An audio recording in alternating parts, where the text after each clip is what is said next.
히브리서 9장 1절에서 12절. 히브리서 9장 1절에서 12절. 앞에 탁자도 바뀌고 여러분들 탁자도 바뀌고 크고 좋아졌죠. 예.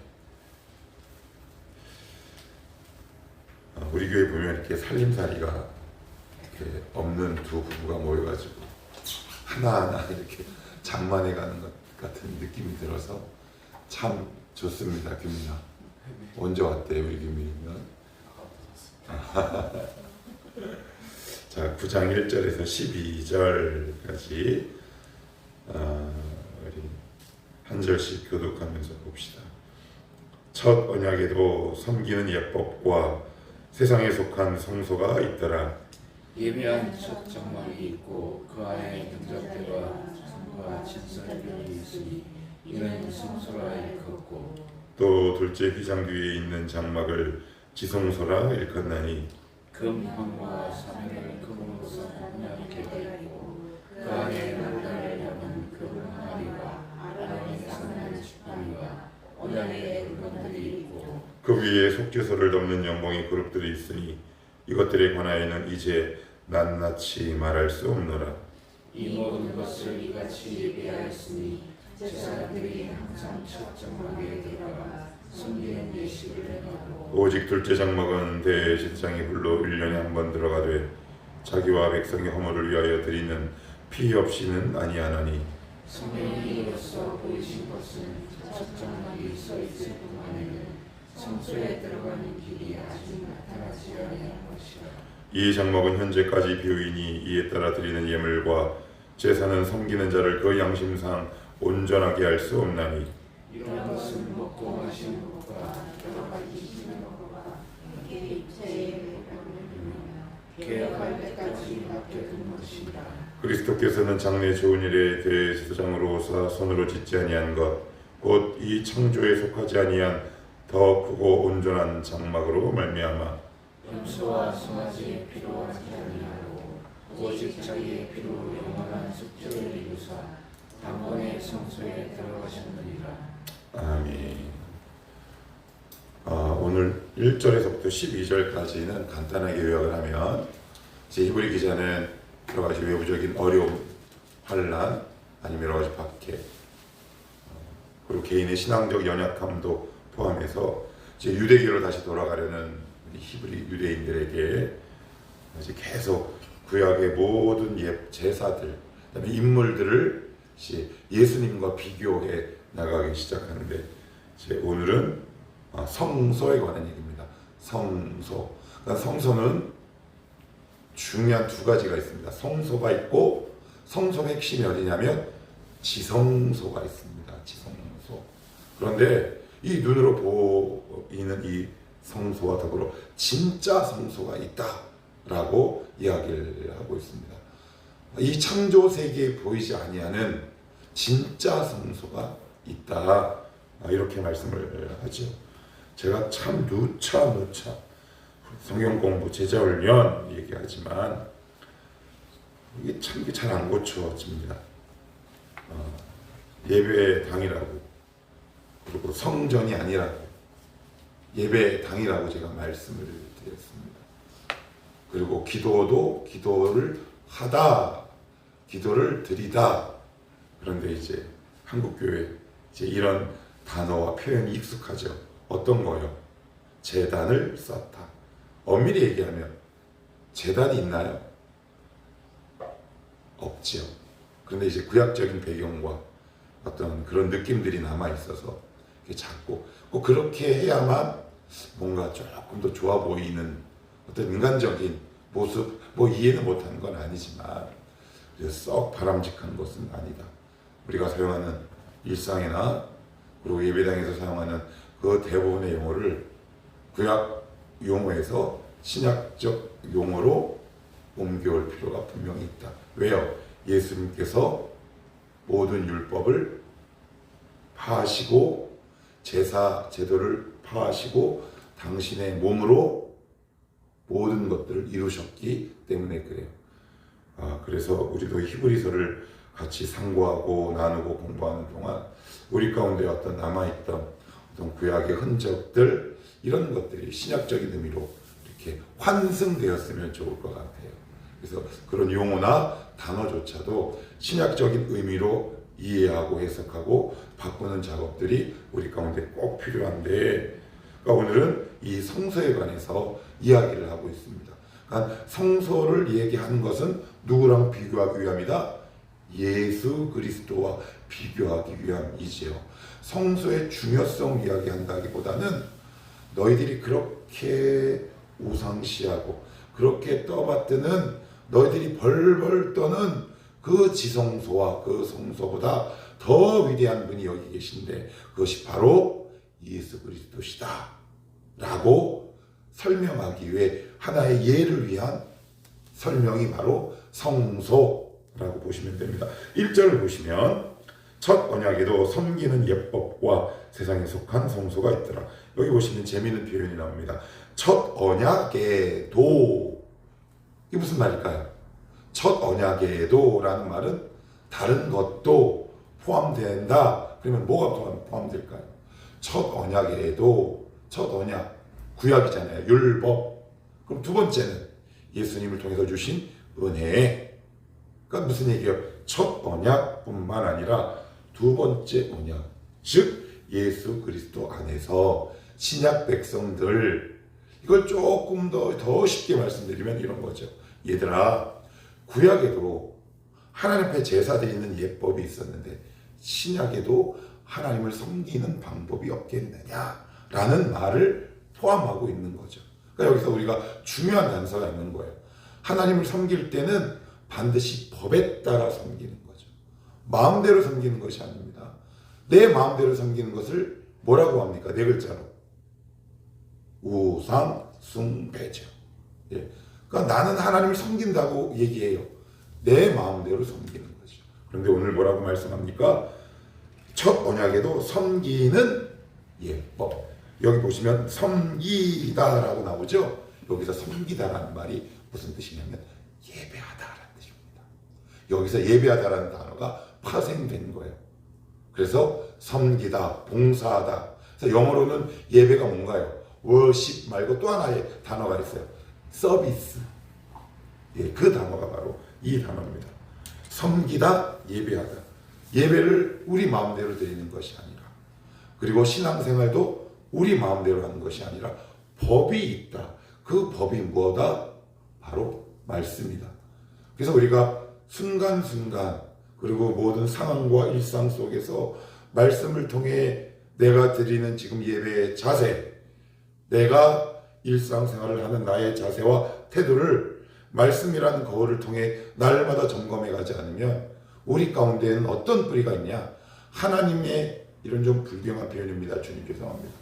멱살을 붙들고 흔들고 싶은 본능이 우리 가운데 내재되어 있어요. 여러분 그렇지 않습니까? 이 답답한 환경, 하나님의 멱살을 흔들고 싶죠. 그런데 우리 주님도 가장 힘든 상황이 언제였을까? 십자가. 인간적인 표현을 사용하면 하나님의 멱살을 흔들고 싶을 때 우리 주님의 마지막 기도가 뭐냐면, 주님, 이 잔을 마시지 않게 하옵소서. 그러나 나의 원대로 마시옵고 아버지의 원대로 하옵소서. 그것이 하나님의 법이죠. 그래서 우리가 순간순간 날마다 말씀을 통해 우리의 일상과 우리의 예배와 우리의 신앙과 이 모든 것들을 말씀을 통해 거울을 비춰보지 않으면 우리는 하나님을 누구 마음대로, 내 마음대로 섬길 수 있다. 그래서 똑같이 섬겨요. 그런데 어떤 사람은 되게 무익하게 섬기죠. 어떤 사람은 하나님을 하나님답게. 그 내용이 어디에 써 있습니까? 구약 내내 써 있잖아요. 광야, 가나안 땅에 들어간 이스라엘 백성, 그죠? 이스라엘 백성은 자기 마음대로 섬기고 싶은데 하나님은 그때마다 선지자들을 보내죠. 아니야, 너 그렇게 섬기는 거 아니야. 이렇게 섬기는 거야. 바로 그 말씀을 하고 있고요. 자, 2절에도 보시면 예비한 첫 장막이 있고 그 안에 등잔대와 상과 진설병이 있으니 6절도 한번 읽어볼까요? 자, 6절입니다. 자, 시작. 이 모든 것을 이같이 예비하였으니 제사장들이 항상 첫 장막에 들어가 섬기는 예식을 행하고 그래요. 첫 장막 있어요. 첫 장막. 자, 그 다음에 3절에 보시면 둘째 휘장 뒤에 있는 장막을 지성소. 그런데 여기 보시면 2절에 그다음에 6절에 어떤 단어가 반복되냐면 예비하다. 그죠? 예비하다. 영어로 prepare, 준비하다 이렇게 되어 있습니다. 그러니까 하나님은 예비하시고 준비하시는 하나님. 아침이라 아직 잠이 안 깨셨을 수도 있겠지만 그래도 제가 그냥 여러분들에게 간단한 퀴즈 하나를 내보면 그냥 속으로만 대답을 해보시면 좋을 것 같아요. 하나님은 우리에게 어떤 선물을 준비하셨을까요? 예전에 제가 어떤 책을 읽는데 거기서 이런 문장이 있어서 참 오래 제 마음에 남았던 게 기억이 납니다. 하나님은 자신 스스로가 선물이 되었다. 그런 문장이 있어요. 그러니까 하나님이 인류를 향해 준비한 가장 강력하고 위대한 선물, 그건 바로 예수 그리스도입니다. 근데 우리는 예수 그리스도가 주는 뭔가에 관심이 있지. 그러니까 여러분 성경을 이렇게 자꾸 읽다 보면 이제 이 관점에서 이렇게 바뀌는 것 같아요. 하나님이 주시는 것에서부터 하나님으로, 예수님이 나에게 주시는 것에서 예수님으로 자꾸 시야가 옮겨오게 되더라고요. 그래서 그 지점이 나를 자유케 하고 기쁨 있고 능력 있게 돼요. 이게 우리의 시선이 잘 옮겨오지 않습니다. 여러분 이 말에 감흥이 있습니까? 예수 그리스도가 우리를 향해 주신 하나님의 가장 놀라운 선물. 근데 우리는 거기에 감흥이 없어요. 여러분 실제적으로 유튜브에 떠도는 대부분의 간증이라고 하는 것들을 보시면 예수 그리스도를 간증한 것이 아니라 예수 그리스도께서 주신 복을 간증합니다. 그러면 우리는 그것을 보고 답답해하죠. 왜 나는 안 되지? 그런데 성경은 그렇게 증언하지 않습니다. 얘들아, 너희는 혹시 보석을 주는 아버지가 있다면 그 보석에 관심이 있니? 아니면 그 보석 너머에 있는 아버지에 관심이 있니? 그러니까 성경은 끊임없이 우리에게 이 질문을 던지기 시작하죠. 그래서 어떤 분이 이렇게 설교를 한 걸 제가 들은 적이 있어요. 우리의 신앙이 계속 두려움 가운데 있는 건 우리의 신앙의 기초가 복음이 아니라 바로 미신 위에 있기 때문에 그래서 두렵다. 그래서 떨린다. 그 이야기를 한 걸 제가 들은 적이 있습니다. 그러니까 신앙의 정점, 신앙의 하이라이트는 내가 믿고 따르는 예수 그리스도가 누군지 성경과 그리고 하나님께서 우리에게 행하시는 일들을 통해 날마다 새로운 지식을 습득해 나가는 것. 그렇지 않으면 우리는 신앙생활하지만 평생 신앙생활하고 예수 그리스도가 정말 누군지 우린 알아요. 예수님의 이름으로 기도합니다. 이것 이상도 이것 이하도 모를 때가 많더라. 누구를 보니까? 저를 보니까. 인류를 위한 하나님의 가장 놀라운 선물, 가장 위대한 예비한 선물은 바로 예수 그리스도시고, 또한 하나님이 예수 그리스도를 예비하셨다면 다른 소소한 것도 예비하시지 않겠느냐라는 것이 로마서의 증언이잖아요. 하나님이 그 아들과 함께 은사를 우리에게 주셨다면 그 다른 것도 너희에게 주시지 않겠느냐 이렇게 말씀하고 있다는 말이죠. 그럼 우리가 이거를 믿어내셔야 우리 가운데 두려움이 사라집니다. 하나님 이것을 내가 믿게 하옵소서. 세뇌가 아닙니다. 믿어지게 하옵소서. 왜 나는 왜 이렇게 순간순간 불안할까? 두려울까? 그거는 복음이 기초가 아니라 내가 믿는 신 위에 나의 신앙의 터와 기초를 세웠기 때문이다. 그러면 불안합니다. 그러면 끊임없이 두렵습니다. 그러면 하나님 위에 뭔가를 끊임없이 습득하고 찾게 되는 것이죠. 한번 점검해 보십시오. 나는 두려움에 빠져 있는가? 나는 자유하고 기쁨이 있는가? 자, 9절도 한번 읽어봅시다. 자, 9절 시작. 이 장막은 현재까지 비우니 이에 따라 드리는 예물과 제사는 섬기는 자를 그 양심상 온전하게 할 수 없나니. 굉장히 중요한 증언과 진술을 합니다. 이게 무슨 얘기냐? 예물과 제사는 섬기는 자를 양심상 온전하게 할 수 없나니. 여기서 예물과 제사는 이게 구약이란 말이에요. 다른 말로 얘기하면 율법을 얘기해요. 그러니까 무슨 얘기냐? 율법은 사람을 변화시킬 수 없다. 그러면 이 문장 안에는 어떤 의미가 숨어져 있을까요? 복음은 사람을 변하게 한다. 제가 자주 말씀드리고 그리고 쉽게 그리고 예화드리는 것 가운데 여기서 혹시 귀신을 보신 분이 있으신가요? 혹시 악령 들린 분을 보신 분 있으신가요? 아예 뭐 쉽게 얘기하면 방송 보시면 왜 한여름 되면 이상한 프로그램 찾아가가지고 프로그램 가운데 왜 귀신 들린 무당에서 그렇게 정치는 사람, 저는 몇 번 본 적이 있어요. 최근에 본 것 가운데 이제 부천역 그때 신방이었나? 근데 그때 이제 성경책을 좀 이렇게 딱 가는데 저기서 누가 이렇게 걸어오는데 이게 뭐라 그럴까요? 이건 그냥 여러분들 편하게 드십시오. 이게 느낌이 참 너무 세고 느낌이 안 좋아요. 근데 이렇게 딱 보니까 그 여자분인데 무당인데 옆에 이제 그 수양원들을 데리고 구타로 어디를 갔는데 이렇게 눈빛이 화장 하나 하지 않았는데 야, 그 눈빛에서 나오는 그 악의 아우라가 정말 섬뜩하더라고요. 야, 정말 무섭다. 근데 악신이 들어도 그렇게 눈에 띄는데 왜 성령이 들은 우리는 왜 이렇게 변화가 안 될까요? 우리가 믿는 예수는 내가 정말 믿고 있는 걸까? 이런 자문을 가끔 스스로 해봅니다. 귀신이 들어도 저렇게 변화가 확실한데 우리 안에 계신 건 창조주 하나님 아니십니까? 성령 하나님 아니십니까? 왜 내가 믿는 예수는, 내 안에 있는 성령 하나님은 왜 이렇게 힘이 없나? 하나님이 힘이 없는 게 아니라 내가 진짜 바로 믿고 있기는 한 것인가? 내 성경은 분명히 얘기합니다.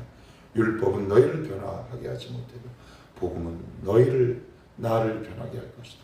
저 그거 믿습니다. 여러분도 믿게 되기를 축복합니다. 아니, 정말 복음을 신뢰하고 믿는 자는 변하게 해 주시옵소서가 아니라 변할 수밖에 없죠. 왜요? 그 복음의 광채에 눈이 멀게 되는 거죠. 그 복음의 깊이에 빠지게 되는 거고요.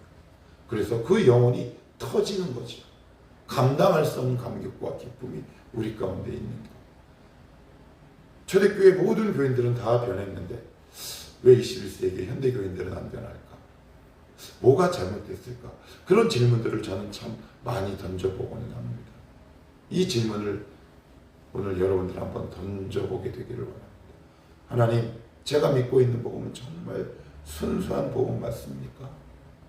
혹시 불순물이 끼어있진 않은지 복음을 바로 알게 하셔서 변하게 해 주시옵소서가 아니라 복음으로 말미암아 변하지 않을 수 없게 되는데 하나님, 이 복음이 나의 인격과 나의 가치를 다스리고 주관해 주시옵소서.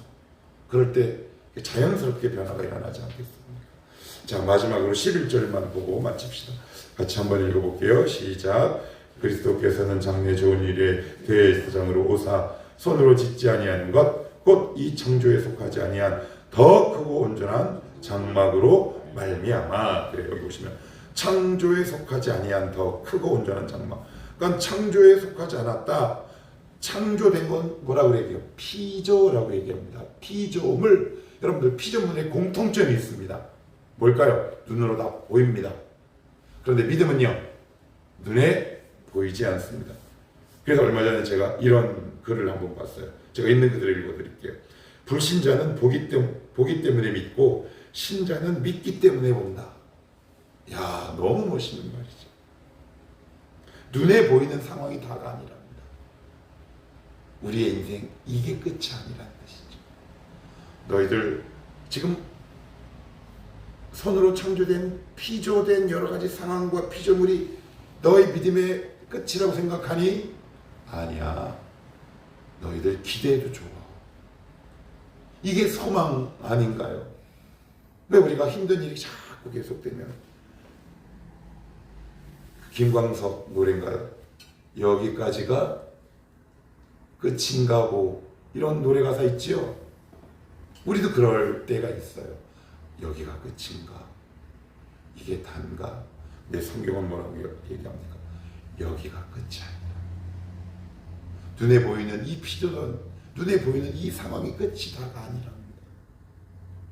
여러분들 기대하셔도 좋습니다. 하나님이 살아계시다는 말은 다른 말로 어떤 뜻을 담고 있다? 기대감이다라고 제가 말씀드렸어요. 믿음의 또 다른 표현 뭐라고요? 기대감입니다. 기대감. 하나님을 향한 끊임없는 기대감. 생각해 보십시오. 우리들의 자녀가 어릴 때 부모를 향해 기대할 때 그 기대에 부응하고 맞춰보려고 얼마나 우리가 노력합니까? 다 지키지 못했죠.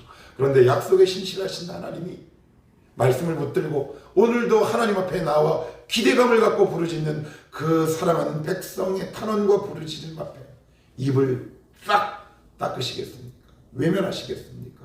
오늘 성경은 분명히 우리에게 증언합니다. 눈에 보이는 것이 다가 아니고 여기가 끝이 아니다. 그러니 너희는 기대감을 갖고 나를 향해 오늘도 한 걸음 한 걸음 나아오거라. 그래서 저는 오늘도 이렇게 기도하려고요. 저 자리에서 하나님 이거 도와주십시오. 기대감을 가지고 나가겠습니다. 하나님 오늘 말씀 여기가 끝이 아니라고 말씀하셨으니 이 말씀을 붙들고 믿음과 기대감을 가지고 주님께 한 걸음 더 나아갑니다. 주님 역사하옵소서. 한번 따라합시다. 여기가 끝이 아닙니다. 아멘입니다. 그죠? 예, 이런 기대감을 가지고 짧게는 오늘 하루, 길게는 우리의 인생을 살아가는 활력 있고 힘이 넘치는 그리스도의 삶이 되시기를 주님의 이름으로 축복합니다. 아멘.